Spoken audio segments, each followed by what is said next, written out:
saan si Timothy? Yun. Timothy. 2 Timothy chapter 2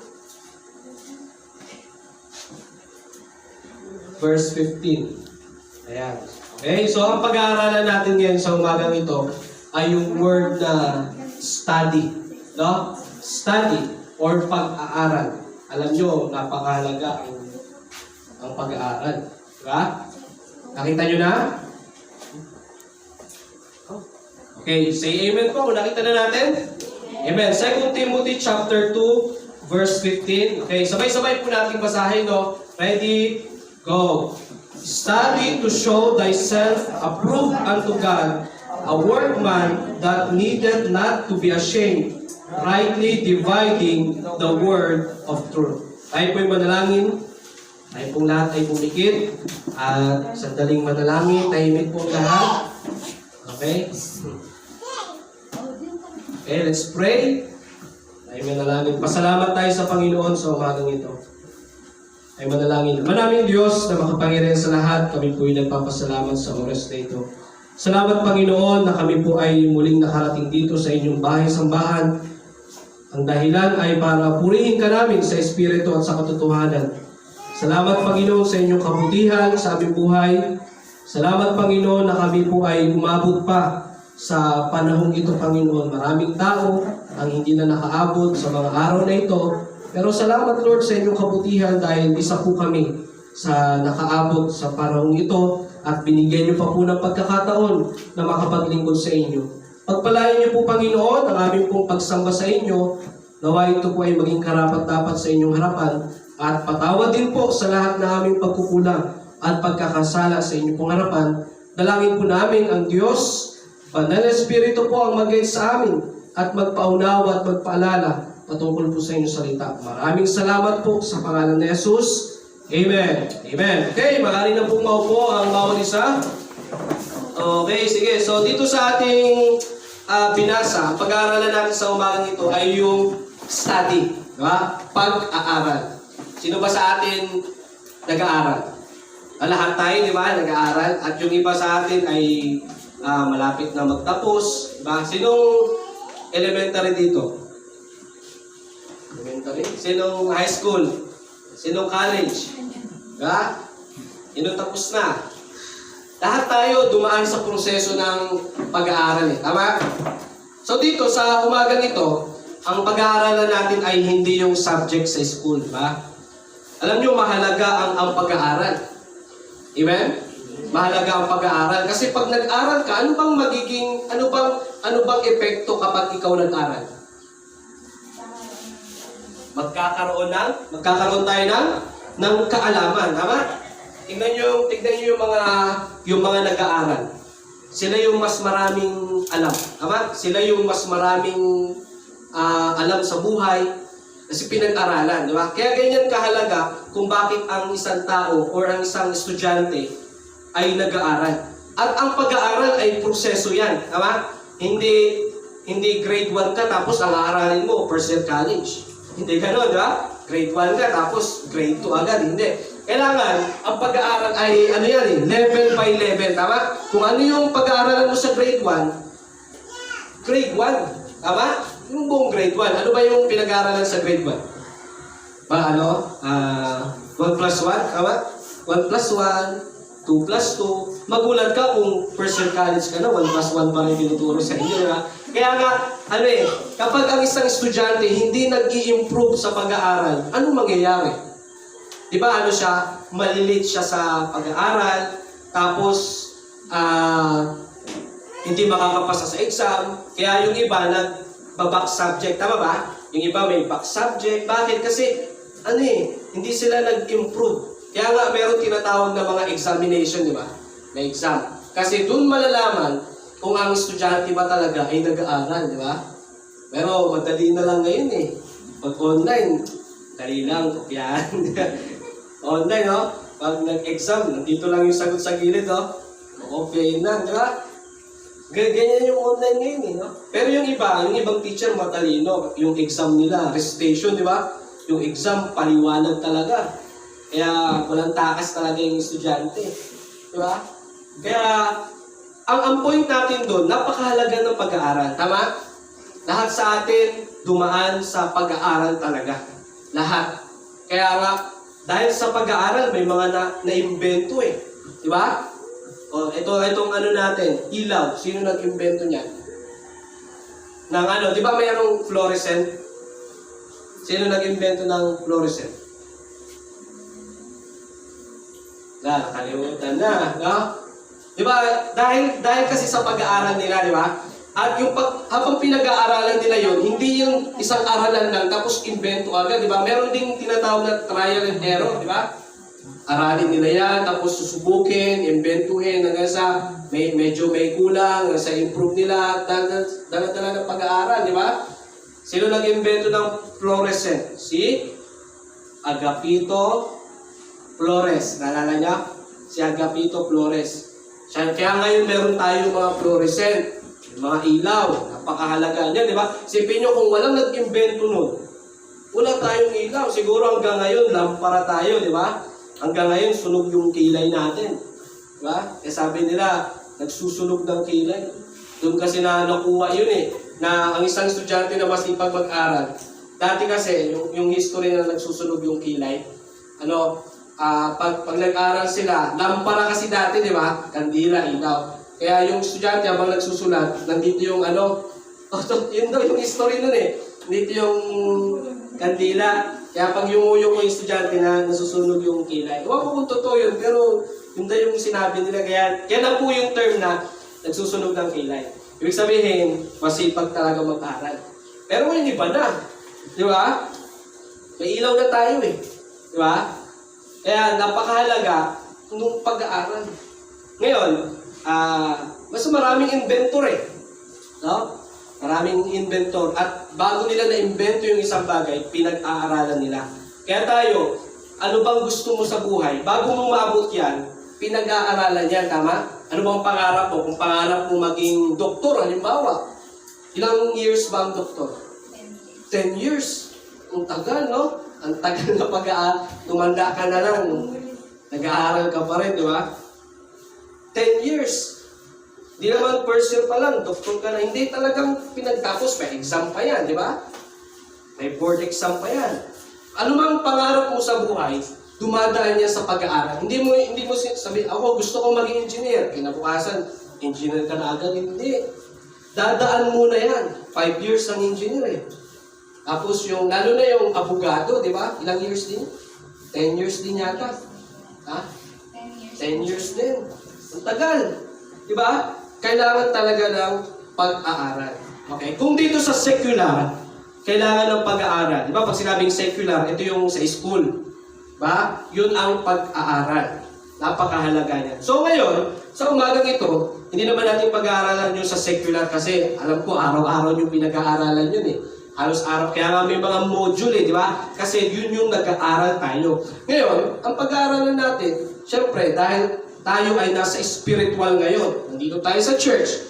So, ang pinag-aaralan talaga natin dito ay yung salita ng Diyos. Tama? Kaya ang word na study, binasa natin kanina. Kaya ang pag-aaral, nasa Biblia talaga. Kaya biblical talaga na dapat talaga na ang isang tao mag-aral. Kaya yung mga estudyante, kailangan talagang mag-aral.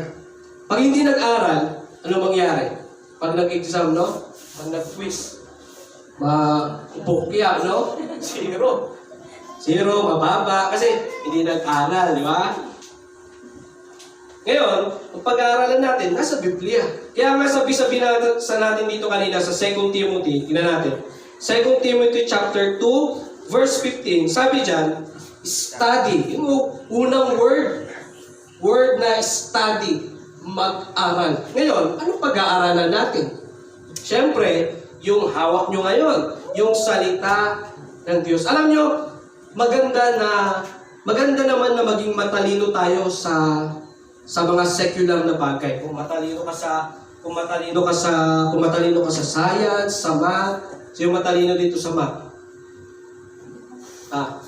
Sino matalino sa science? Di ba may mga kanya-kanya tayong favorite subjects? Sinong favorite dito ang English? Wala? Yes. Yung iba, math eh. Math 2. Di ba? Matulog. Di ba? Kanya-kanyang favorite subjects eh, di ba? Ano yung pinakaayaw yung subject? Ha? Ha? Ako yung ayaw kong subject, yung ano, yung sa Pilipino, yung ano, no limitangere, el filibusterismo. Grabe, ang haba ng kwento, no? Kaya, Vincent, nakakasunod sa akin. Diba? Tapos, nasubukan yung nire-report. May kabanata, ire-report yan. Naranasan din namin yan. Di ba? Ikukwento mo pa yan. Eh, yun yung inaantok nila ko eh, no? Pero sa mga ibang favorite nila yan, nag-enjoy sila. Tama? Kasi favorite nila, kanya-kanya tayong favorite subject eh. Tama? Kayo, anong favorite nyo? Math, Science, English, Filipino, ano pa? AP, lahat tayo may kanya-kanya paborito. Tama na subject. Kaya may subject na pag iyan na, ganado ka mag-aral. Pag yun na yung subject na hindi mo paborito, wala, nakakatawa, di ba? Kaya parang walang thrill sa'yo, di ba? Maganda kasi yung mga subject na may thrill talaga. Katulad ng math, ng science, di ba? Pero pag hindi ka talaga nag-aral, talagang kahit paborito mo yung subject na yan, kung hindi mo naman talaga pinag-aralan, pagdating ng quiz, ng exam, 0 ka talaga. Mababa talaga yung grades mo. Kaya mahalaga na may nag-aaral. At kapag may pag-aaral, syempre merong teacher. Tama? Kaya dito rin sa church natin. Alam niyo ba ang church natin ay hinalintulad ito sa isang school, sa isang eskwelahan. Na dito sa church natin, ang teacher dito, una, yung Banal na Espiritu. Di ba? Ano trabaho ng Banal na Espiritu? Siya ay magturo sa atin. Simula nung tumanggap ka sa Panginoon, sabi ng Biblia sa Ephesians 1:13, di ba tinatakad ka na ng Banal na Espiritu? At tinatakan tayo sa puso. Kaya yung Banal na Espiritu na meron tayo, yan yung magtuturo sa atin, mag-guide sa atin, at magpapaalala sa atin ng salita ng Diyos. Kaya pag binasa mo yung Biblia, nauunawaan mo. Kasi yan yung trabaho ng Banal na Espiritu. Tama? Ngayon, at the same time, nandito rin yung pastor. Ang pastor, siya yung magpapaunawa sa inyo kung anong ibig sabihin niyan. Kaya nga ang pastor, hindi porket nabasa niya sa Biblia, ituturo niya agad. Hindi. Kailangan pinag-aaralan din. Tama? Kasi ang isang teacher, nag-aaral talaga yan. Tama? Nakakita na kayo ng teacher na parang hindi nag-aaral. Nakaranas na kayo ng gano'n, no? Na yung iba nga, pagdating sa classroom, makukopyahin yan. Puro kopya lang di ba? Doon mo makikita, halatang hindi nag-aaral. No? Yung iba naman maganda, na wala siyang pinapakopya kasi gusto niya na mag-focus talaga yung mga estudyante. Turo lang ng turo, di ba? Salita lang na salita. Yung iba namang hindi nag-aral, alam mo kung ano anong gagawin niya? Magpapakopya. Yung iba maninermo ng, di ba? Maninermo ng buong araw, di ba? Buong oras niya. Siya alam mong hindi nag-aral hindi nag-aral yun. Then nag-aaral muna ang teacher bago niya ituro. Di ba? At ang teacher, naghahanda rin yan sa mga pwedeng itanong ng mga estudyante. Kaya talagang aral yan ng aral yung teacher. Kaya ganun din kami mga pastor, na bago ko ituro sa inyo yan, no, Sabado pa lang ng gabi or ilang araw, pinag-aaralan ko muna yan. Ano bang mga verse? Ano ba ibig sabihin neto? Hindi basta-basta ang turo. Talagang pinag-aaralan. So yan ang trabaho ng pastor. Ngayon, ang pag-aaral dito sa church at sa Biblia, hindi lang ito para sa pastor, kundi para sa atin din. Kasi sinabi dyan, study, mag-aral. Ngayon, bakit pa natin kailangan mag-aral? Sabi dyan, study to show thyself approved unto God. Diba? Pag sinabing approve, ano ibig sabihin nun? Ibig sabihin tanggap. Diba? Pag ganon, pag okay, ibig sabihin approve. Tama? So, kaya pala natin kailangan mag-aral kasi para maging approved tayo sa Diyos. Ibig sabihin, pasado. Tama? Ibig sabihin, katanggap-tanggap, approved tayo sa Diyos. So tayo mga Kristiyano, kumbaga sa exam, di ba? Kapag ikaw nag-aral, tapos nakapasa ka, ibig sabihin, approved ka. Kaya ganun din pala sa Diyos, no? Tayong mga Kristiyano, una dapat aralin natin, of course, yung salita ng Diyos. Para saan? Para tayo ay maging approved sa Diyos. Ibig sabihin, tayo ay maging okay sa Diyos. Kaya nga, dapat ito ay ninanais din natin eh. Ang pag-aaral ng salita ng Diyos, hindi ito dapat bigyan natin ng katamaran sa buhay. Diba? Kaya nga, ang pag-aaral ng salita ng Diyos, dapat yan ay araw-araw eh. Pastor, paano ba aralin ang Biblia? Ngayon, para matutunan natin ang Biblia, ang pag-aaral ng Biblia ay parang pag-aaral din sa school yan. Araw-araw. Pastor, saan sa Biblia yan? Tingnan natin sa Joshua 1:8. Ayan, sa Joshua chapter 1, verse 8. Alam ko lagi na natin itong nababasa. Yan po ay nasa Old Testament, no? Wala yan sa New Testament. So, sa Joshua chapter 1, verse 8. Gusto ko makita kung gaano kahalaga na tayo ay mag-aral ng salita ng Diyos. Okay? Hindi lang tayo mag-aaral sa secular, kundi mag-aaral din tayo sa salita ng Diyos. Sa Joshua chapter 1, verse 8. Anong page dyan sa kulay blue? Anong page yan? 113. Okay, Joshua chapter 1, verse 8. Ayan, wala kasi dyan sa New Testament eh. Sa Old Testament yan. Joshua 1. Okay, pwede ba natin basahin? Sabay-sabay. Okay, ready? Go! This book of the law shall not depart out of thy mouth, but thou shalt meditate therein day and night, that thou mayest observe to do according to all that is written therein. For then thou shalt make thy way prosperous, and then thou shalt have good success. So sabi ng Biblia, gaano kahalaga na tayo ay mag-aral ng salita ng Diyos. Sabi dyan, this book of the law. Yung book na tinutukoy dyan, yung hawak nyo ngayon. Amen?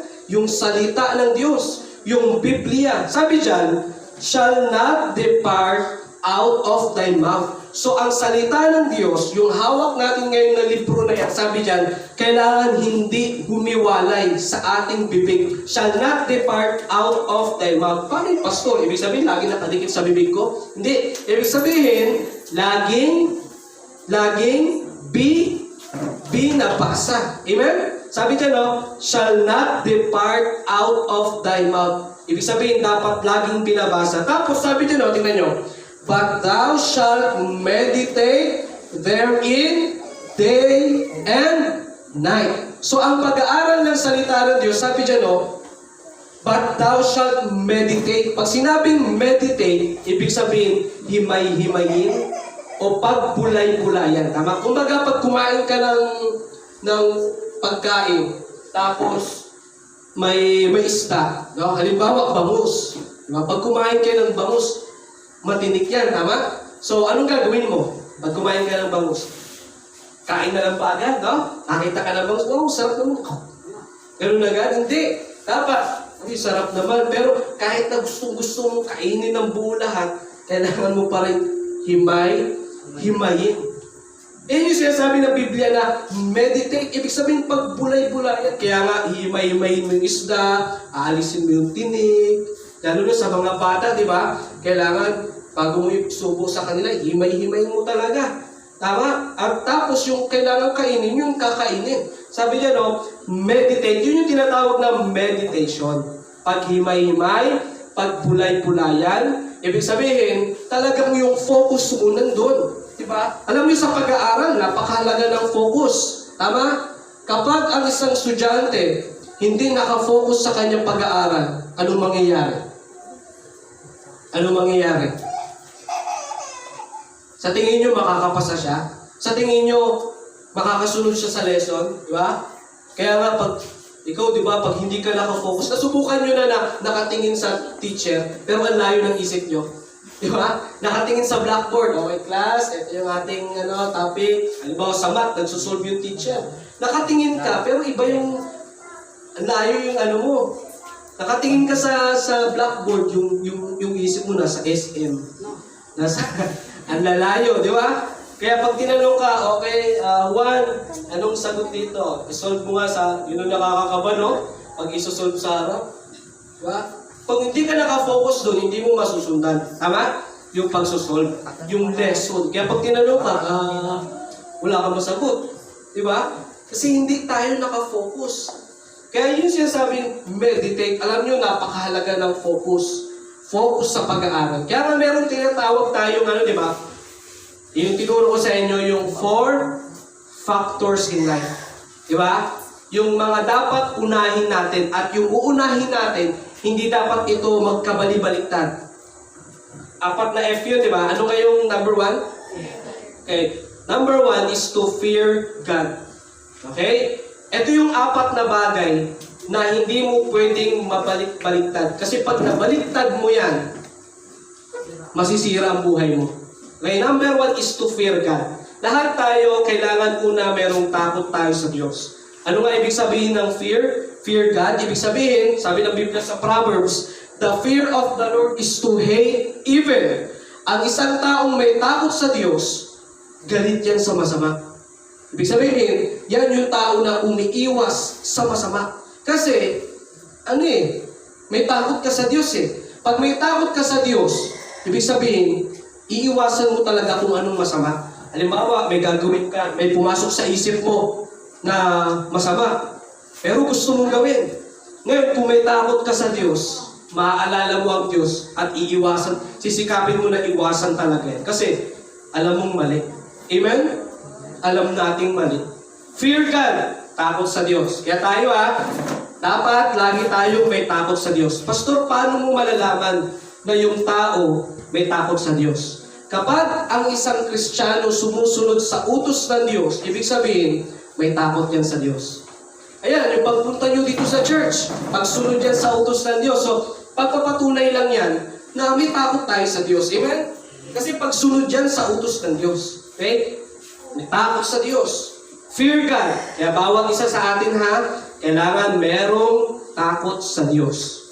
Ano nga ibig sabihin pag may takot sa Diyos? Ibig sabihin, kung ano yung masama, iiwasan natin. Amen? Kasi meron tayong takot sa Diyos. Fear God. Ano yung pangalawa?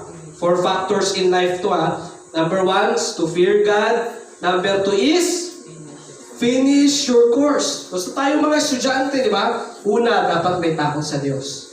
Pangalawa, finish your course. Ibig sabihin, tapusin mo yung pag-aaral mo. Di ba? Magsikap tayo ng pag-aaral. Di ba? Kailangan makapagtapos. Dapat may goal ka May pangarap ka sa buhay mo Yung iba, pastor, basta makakuha lang ng 75. Ano na? Okay na, pastor? Di ba? Nakarinig na kayo ng gano'n? Well, yung iba nakakuha ng 75. Masaya na At least pasado daw. Kasi yun lang naman daw yung kailangan ng gobyerno, no? 75. No? Pero yung mga nagsisikap na mag-aral, pag nakakuha ng 75 yan, umiiyak talaga yan. Hindi niya matanggap. Minsan nga, kahit sabihin mong 85, napakababa pa, no? Kahit sabihin mong 89, hanggat maaari nga, 90 pataas yung grades natin Diba? Pero kung tamad ka, ay, 75, pastor, okay na to. Ito lang naman kung tamad ka, di ba? Pero, sa mga nagsisikap talaga mag-aral, talagang hanggat maaari yung goal niya, hindi lang basta makapasa, kundi mataas yung grade, di ba? Makuha yung, magkaroon ng honor, masali sa top, di ba? Kayo, sino nakasali sa top dito? No. Tapon, sino tapon? Top, di ba? Ako dati, nung first year ako? Top 3, top 2. No, second year, wala. Third year, top 1. Fourth year, wala. Di ba? Pero ang doon, masaya tama? Pag nasali ka sa mga ganun. Di ba? Kaya, talino, di ba? Talagang nagsisikap.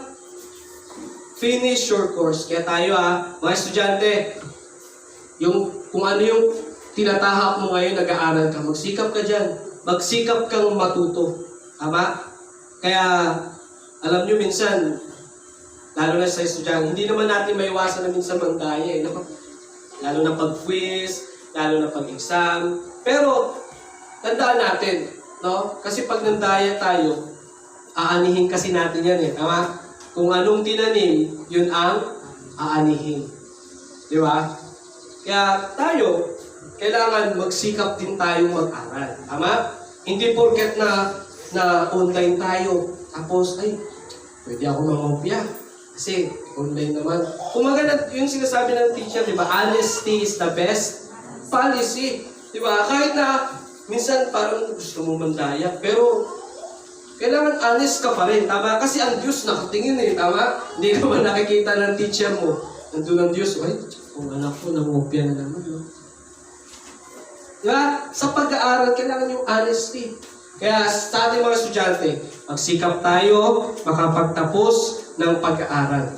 Okay? Bakit pa kailangan makapagtapos ng pag-aaral? Alam nyo, iba kasi yung yung antas ng pamumuhay ng isang nakapagtapos talaga. Tama? Kaya yung mga magulang natin, nagsisikap sila magtrabaho para matustusan yung ating mga pangangailangan para makapag-aral tayo ng mabuti. Amen? Kaya tayo mga estudyante, huwag naman nating sayangin. Tama? Huwag nating sayangin yung mga binibigay sa atin, mga allowance, mga binibiling bagay, gamit para sa ating pag-aaral. Huwag nating sayangin yan. Bagkus, tignan natin. Tignan natin maigi na ang focus ko, kailangan makapagtapos ng pag-aaral. Amen? Amen ba? Sa ating lahat, magtapos tayo ng pag-aaral. Kaya anong pangarap mo? Anong pangarap mo sa buhay? Matutupad yan kung magsisikap ka talaga makapagtapos ng pag-aaral. Yung iba, huminto eh. Kasi sabi nila, Pastor, kasi walang pera, walang pinansyal. Alam nyo, yung pinansyal, hindi yan hadlang para makapagtapos tayo, para makapagtapos tayo ng pag-aaral. Hindi yan hadlang. Yung pinansyal. Anong hadlang? Yung katamaran. Sa isang estudyante, ulitin ko, hindi hadlang ang pera.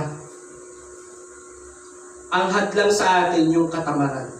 Kaya kung kahit na wala man tayo gaano kalaking pinansyal, basta magsikap ka, talagang makakapagtapos ka, amen? Talagang paraan talaga, para-paraan. At higit sa lahat, kasama natin ang Diyos. Amen? Kasama natin ang Diyos. Ang Diyos ang magbibigay ng ating pangangailangan. Kaya napakahalaga na dapat unahin natin ang Diyos. Kaya sa pag-aaral natin, lagi mong ipag-pray sa Diyos na bigyan ka niya ng karunungan, ng katalinuhan. Kaya sa atin, finish your course. Amen? Magsikap tayo makapagtapos ng pag-aaral. And then, ano yung una? Number one? Ano yung number one? Fear. Ano yung number one? Fear God. Ano yung pangalawa? Finish your course. Finish your studies. And then number 3, find a job. Yan na, pagkatapos mong mag-aaral, then find a job. Tama? Siyempre, pagkatapos mong mag-aral, ang maganda dun, makakapaghanap ka ng magandang trabaho talaga. Kasi sa panahon natin ngayon, iba na yung panahon natin tama? Kasi yung iba, mahirap na maghanap ng trabaho. Kasi dahil sa pandemic, lalo na siguro kung hindi nakapagtapos, tama? Yung ngang nakapagtapos, nahihirapan pang maghanap ng trabaho. Yung pakayang nakapagtapos na, ay yung pakayang hindi nakapagtapos. Diba? Pero sa ating mga estudyante, sikapin natin na makapagtapos tayo ng pag-aaral. Kasi pag nakapagtapos ka, meron kang magandang makukuhang trabaho. Diba? Meron kang magandang makukuhang trabaho, tapos yung sahod, diba? At higit sa lahat, yung pangarap mo. Yun ang mahalaga dun yung pangarap mo. Hindi naman tayo after sa income, kung gaano kalaki. Yung tipong natupad lang yung pangarap mo sa buhay. Masaya ka Fear God. Ano pa? Finish your course. Find a job. Ito yung panghuli. Find your mate. Doon ka na yung pang-apat. Find your soulmate. Yun na yung mag-aasawa. Pag-aasawa. Ngayon, tignan nyo.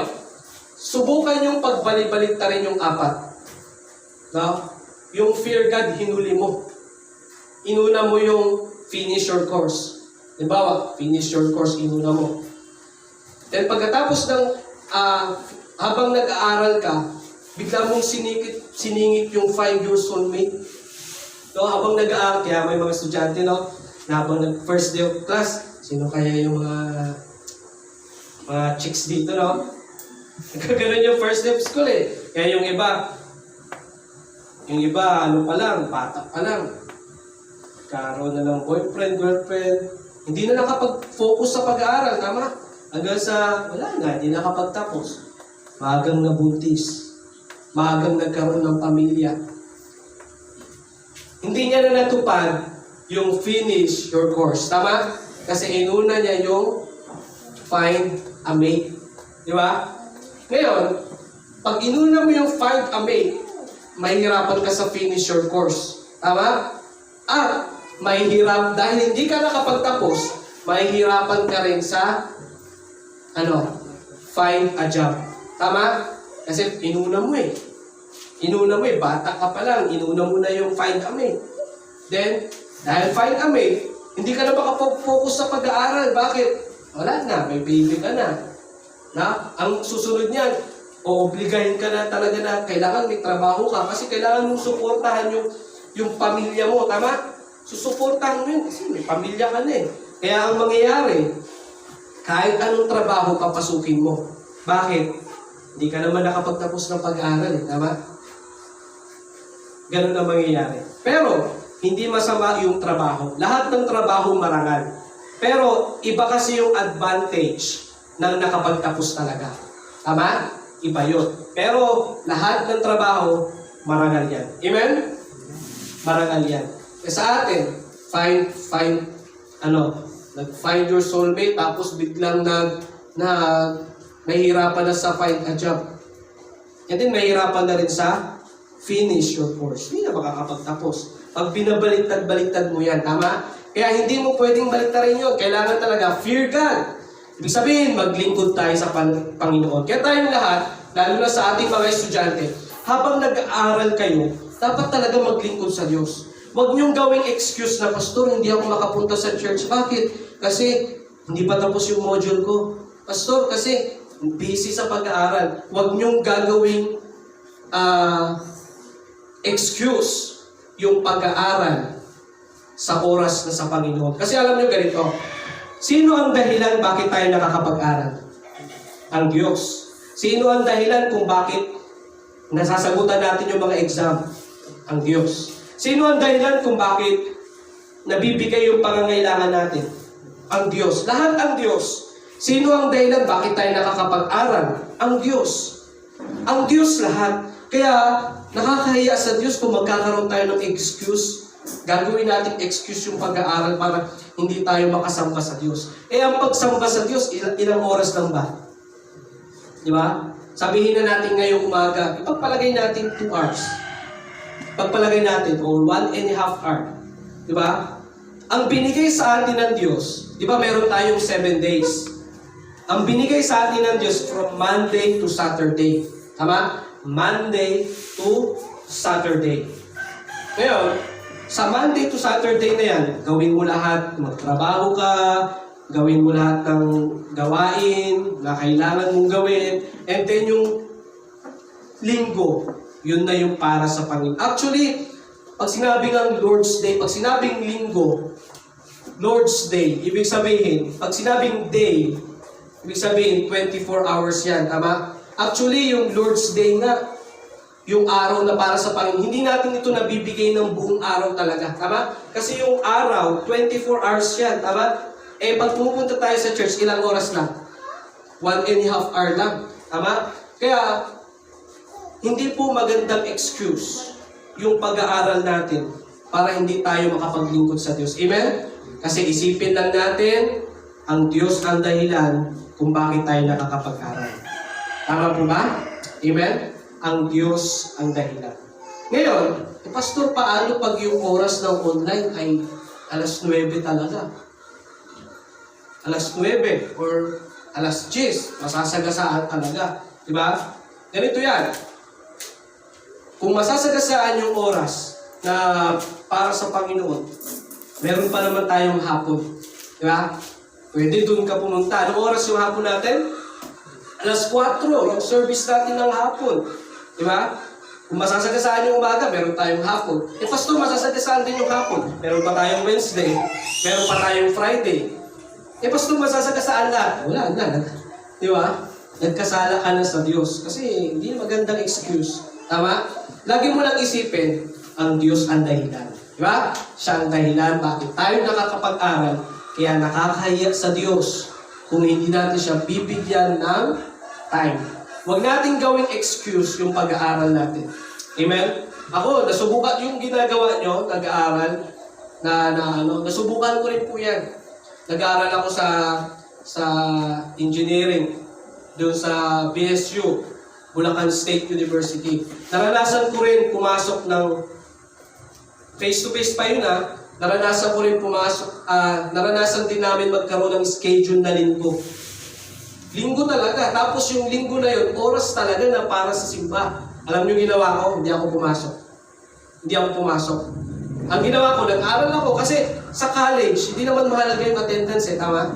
Sa college, sa amin, sa BSU, hindi mahalaga yung attendance doon. Basta, pumasok ka ilang araw, kung may mga attendance ka. Ang mahalaga sa college, yung may pasa mo talaga. Yung mga exam, yan ang malaking percentage, tama ba? Yan ang malaking percentage sa exam, mga quiz. Yung attendance, pang high school lang yan pang elementary lang yan Hindi porket na nakumpleto mo yung attendance sa college, pasado ka na. Hindi katulad yan ng elementary na, ang elementary kasi, makumpleto mo yung laki ng grade mo. High school, makumpleto mo yung attendance, malaki yung grade. Sa college, hindi. Meron nga sa amin na bihira lang pumasok Pero nakapasa. Bakit? Pagdating pala sa bahay, nagre-review, inaaral. Kaya nakakapasa. Diba? Kaya ganun ang ginawa ko. Kaya ang schedule na yon, hindi naman buong taon yun tama? Kasi first sem lang, tama? Tapos second sem na. Minsan nga, tri-sem pa tama? Kaya ano ginagawa ko? Bumabawi ako sa ibang araw, pero yung linggo talaga, hindi ko talaga binibitawan yan para sa Panginoon talaga. Then ano nangyari? Piyaya ng Panginoon, nakapasa naman. Di ba? Kasi, hindi ka naman hahayaan ng Diyos na bumagsak sa school mo Pag inuna mo siya, pag inuna mo talaga siya, hindi ka hahayaan ng Diyos. Di ba? Ipapahiya ba tayo ng Diyos? Sasabihin ba sa inyo ng Diyos na, dahil sa inuna mo ko, sige, babagsak ka sa school kasi inuna mo ko, nagsimba ka ng linggo, may pasok ka. Ganun ba ang Diyos? Hindi. Hindi tayo hahayaan ng Diyos. Amen? Hindi tayo. Yan ang tandaan nyo mga bata. Tayo mga estudyante. Magsikap tayo makapagtapos ng pag-aaral at wag nating hayaan na masagasaan yung oras na para sa Panginoon. Kung may pasok ka, marami pa tayong simba. May Wednesday pa, may Friday pa. Kaya kung matamaan yung, halimbawa, matamaan ng oras mo ng Wednesday, may Friday tayo. Matamaan ng linggo mo, may hapon tayo. Tama? Marami tayong options na pwede kang makapagsimba. Ang point natin dito, huwag nating hayaan na tamaan. Amen? Salamat sa Panginoon. Kaya nga, nagpapasalamat din ako sa Panginoon na, lalo na sa mga nagtatrabaho. Minsan yan talaga ang kalaban nila. Magpasok ng linggo. Di ba?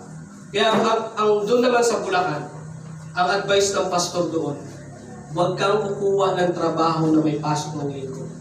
Kaya yung mga nagtatrabaho doon, pili talaga. No, pag may mag-apply ng trabaho, pag may pasok ng linggo, wala agad. Di agad. Pasok ba ng linggo yan? Wala. Pasok ng linggo, wala. May pasok ba ng linggo yan? Wala po. O sige. Diba? Kasi, ang Diyos talaga, alam niyo pag inuna natin ang Diyos, sabi nga ng Biblia sa tingnan niyo, sa Matthew 6:33. Tingnan natin, Matthew 6:33. Unahin lang natin ang Diyos. Kasi siya ang magbibigay ng ating pangangailangan. Okay? Meron tayong halimbawa dyan. Matthew 6:33. Okay? Nakita na po? Nasa New Testament din yan. Anong page dyan? Sa kulay blue. 4:16. 460. Okay? Tingnan natin sa Matthew 6:33. Yan sa New Testament. Ano page yan? Matthew 6:33. Kita na? Matthew 6:33. Page 18. Yan, page 18. Matthew 6:33. Page 18. Okay? Matthew, okay, nakita na? Nakita na, kids? Nakita na po? Matthew 6:33. Basahin natin yung sabay-sabay. Okay, ready? Kita nyo dyan sa likod? Sa likod. Tingnan nyo Bible nyo. May Bible tayo dyan ah. Kaya huwag kayong magkwentuhan dyan sa likod. Magbasa kayo ng Bible. Magsigap kayo. Ano, okay. Okay. Yeah, Matthew 6:33. Basahin natin ang sabay-sabay. Ready? Go! But seek ye first the kingdom of God and His righteousness, and all these things shall be added unto you. May Tagalog tayo dyan, no? Pwede nyo pa basahin sa Tagalog. Sino man may Tagalog dyan? Diyan sa gilid may Tagalog. Sige, lakasan nyo basahin nyo sabay-sabay. Ready? Go! Datapwat hanapin ninyo una ang kaharian ng Diyos at ang kanyang katuwiran at ang lahat ng mga bagay na ito ay maidadagdag. Ayan. Ano sabi? Datapwat, unahin ninyo ang kaharian ng Diyos. Sinong uunahin natin? Ang Diyos. Tapos sabi sa dulo, ano sabi sa dulo? Ang mga bagay na ito ay maidadagdag. Ano yun? And all these things, ibig sabihin yung ating mga pangangailangan. Kaya kung may pangangailangan ka, unahin mo lang talaga ang Diyos. Ang Diyos ang magbibigay sa pangangailangan natin. Amen? Kung yung tipong hindi mo na alam kung saan ka kukuha, hindi mo tipong alam, hindi mo kung sino yung kukuhanan mo, kung sino magbibigay sa'yo, basta unahin mo lang ang Diyos. Amen? Unahin, kaya tayo mga estudyante, unahin lang natin ang Diyos. Amen ba? At yung mga pangangailangan natin, ibibigay yan ng Diyos. Pastor, kailangan ko po ng ganitong kahalagang pera. Kung kailangan mo yan, ano gawin mo? Unahin mo lang ang Diyos. At yung mga bagay na pangangailangan natin, idadagdag sa atin ng Diyos. Amen? Kaya anong pangangailangan mo ngayon? Lahat naman tayo may pangangailangan, tama? Lahat tayo may pangangailangan. Pangangailangan sa pag-aaral, pangangailangan sa pamilya, lahat tayo may pangangailangan. Pero isa lang yung advice sa atin ng Bible. Ano yun? Unahin natin ang Diyos. Amen? Unahin natin ang Diyos. At yung mga bagay. Ganito kasi yan. Halimbawa, ganito. May sample tayo dyan. Halimbawa, ako, Kristiyano. Tapos, sino unahin natin? Ang Diyos. Halimbawa, nandito ang Diyos. Halimbawa, ito ang Diyos. Tapos, ito yung pangangailangan natin. Okay? Ito ang Diyos. Ito yung pangangailangan natin. Sino uunahin natin? Ito ang Diyos. Ito yung pangangailangan. Ganitong karamihan ginagawa ng mga Kristiyano. Mas inuuna nila yung pangangailangan kaysa sa Diyos. Tama? Ito ang Diyos. Ngayon, pag inuna natin ang Diyos, ano sabi ng Biblia? Ng Panginoon, ng Diyos, Biblia? Yung ating pangangailangan, idadagdag sa atin. Tama? Idadagdag sa atin. Pag inuna natin ang Diyos, yung ating pangangailangan, idadagdag sa atin. Ngayon, ganito yung nangyayari. Yung mga Kristiyano, mas lalo pa nilang inuuna yung pangangailangan nila. Ngayon, habang inuuna nila yung pangangailangan nila, lumalayo yun. Habang lumalayo yun, hinahabol natin. Hindi natin alam, napapalayo na tayo sa Diyos. Di ba? Ganyan yung mga Kristiyano ngayon. Na dahil sa inuuna nila lahat, na pangangailangan nila, nakakalimutan na nila ang Diyos. Pero hindi nila alam na ang Diyos ang may kapangyarihan para kunin yung pangangailangan natin at ibigay sa atin. Amen? Dapat lang natin gawin, unahin natin ang Diyos. Tama? Unahin natin ang Diyos. Kaya sabi ng Biblia, saan natin napulot yan? Saan natin nakuha yan? Sa Biblia. Kaya mahalaga yung study. Aral tayo. Amen? Aral tayo ng Biblia. Makakatulong po sa atin ang Biblia. Hindi tayo maliligaw. Di ba? Hindi tayo maliligaw ng landas pag nag-aral tayo ng Biblia. Hindi tayo maliligaw ng simbahan. Sabi ko nga sa inyo, napakaraming simbahan dito. Pero kung gusto mong hindi maligaw, magbasa ka ng Biblia. Ang Biblia, mapa kaya natin ito. Ito yung mapa ng buhay natin. Para hindi tayo maligaw sa mundong ito. Ito Biblia. Dati nga, pagdating sa kaligtasan, anong alam natin? Magpakabait, di ba? Magpakabait. Pero sa Biblia pala, anong dapat gawin? Manampalataya, tanggapin ang Panginoong Kristo. Kaya salamat sa Biblia dahil hindi na tayo naligaw ng landas. Ako nung bata ako, yan ang alam ko para mapunta sa langit, magpakabait. Pero hindi ko alam, sabi pala ng Biblia, manampalataya sa Panginoon. Yung iba naman, magpamiyembro sa simbahan. Pero ayon sa Biblia, manampalataya sa Panginoon. Amen? Kaya ito yung magtuturo sa atin ng tama. Yung iba, ganito yung kaisipan nila Pastor, dyan na ako. Kung ano yung natutunan ko, doon na ako mamamatay, di ba? Diyan na kami namulat, diyan na rin ako mamamatay. Ganun yung kaisipan ng iba. Pero ang tanong, paano kung namulat ka pala sa mali? Kaya mo bang iwanan? Hindi lahat ng mga sinasabi ng mga ninuno natin ay tama. Di ba? Lalo na pagdating sa Biblia. Kaya, yung Biblia, pag uwi nyo ng bahay, sabi ng Biblia, day and night. Meditate day and night. Yung Joshua 1:8. Pag uwi nyo sa bahay, basahin nyo ulit yung Joshua 1:8. Sabi doon, basahin araw-araw, pag-aralan. Diba, mahalaga na may time din tayo sa Bible. Araw-araw ang time natin. Dapat, hindi lang nabubuklat ang Biblia tuwing Sunday, ha? Dapat nabubuklat din ang Biblia, hindi lang tuwing Sunday, kundi araw-araw. Kahit saglit lang, 15 minutes, 10 minutes, makapagbasa ka lang, amen? Ikumpara naman natin yan sa laro natin sa cellphone. Ilang oras? 1 hour, 2 hours, 3 hours, di ba? Bible. Di ba? Nakakaya sa pagod. Kaya, harap tayo ng Biblia, ha? Amen? Kahit isingit mo lang, 5 minutes, 10 minutes, basa ka ng Biblia. Kasi, ang Diyos nangungusap sa atin sa pamamagitan ng Biblia. Amen? Amen ba? Kaya, i-memorize niyo, no? 2 Timothy 2:15. Basahin ulit natin. 2 Timothy chapter 2, verse 15. Notes niya. 2 Timothy 2:15. Ayan, basahin ulit natin. 2 Timothy 2:15. Maganda, ma-memorize nyo. Saglit lang yan, no? Dali lang yan. 2 Timothy 2:15. Ready? Go. Study to show thyself approved unto God, a workman that needeth not to be ashamed, rightly dividing the word of truth. Kahit doon lang tayo sa word na study. Amen? Kung may pag-aaral tayo sa mga ibang subjects, mas maganda rin po na mag-aral tayo ng salita ng Diyos. Amen? Study to show thyself approved unto God. Amen? So, tayong lahat ay tumayo. Manalangin tayo and then kanta ulit tayo, no? Ulit tayo. Tayo manalangin. Ama naming Diyos na makapangyarihan sa lahat, salamat po sa oras na ito. Salamat, Lord, sa amin po pag-aaral ng salita. Salamat, Lord, sa paalala na we need to study your word, Panginoon. Dalangin ko po ng bawat isa sa amin magkaroon ng puso sa inyong salita at matutong mag-aral sa inyong pong salita, Panginoon. Salamat, Lord, sa inyong kabutihan. Pagpalain niyo po, Panginoon, ang aming pong pagpapatuluyan sa gawain nito sa pangalan ni Jesus. Amen.